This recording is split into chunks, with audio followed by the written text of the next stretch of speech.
Penyidik Kejaksaan Tinggi Gorontalo menggeledah kantor Wali Kota Gorontalo. Penggeledahan dilakukan untuk mengusut dugaan korupsi perjalanan dinas pejabat pemerintah Kota Gorontalo periode anggaran 2019-2024. Tim penyidik pidana khusus Kejati Gorontalo mendatangi kantor Wali Kota Gorontalo.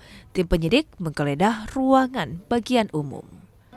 Penggeledahan dilakukan untuk mencari bukti kasus dugaan korupsi perjalanan dinas pejabat Pemkot Gorontalo tahun anggaran 2019 hingga 2024. Usai penggeledahan, penyidik menyita puluhan dokumen dari ruang bagian umum.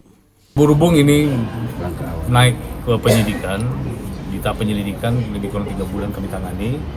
Untuk penyidikan kami belum kita panggil saksi karena penyidikannya baru 2 hari yang lalu.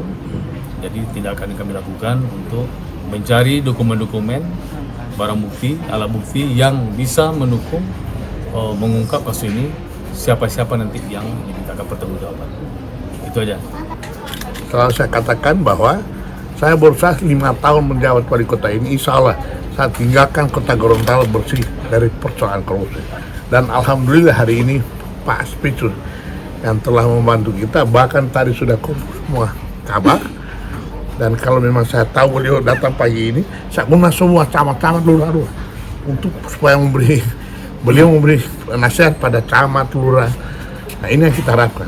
Alhamdulillah harapan saya untuk 5 tahun ke depan bersih dari korupsi, apalagi ditunjang aparat Kejaksaan Tinggi, Kejaksaan Negeri, insya Allah bisa tercapai hal seperti itu.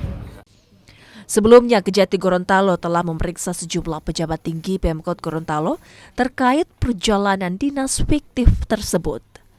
Kris Kapisma, Kompas TV Kota Gorontalo, Gorontalo.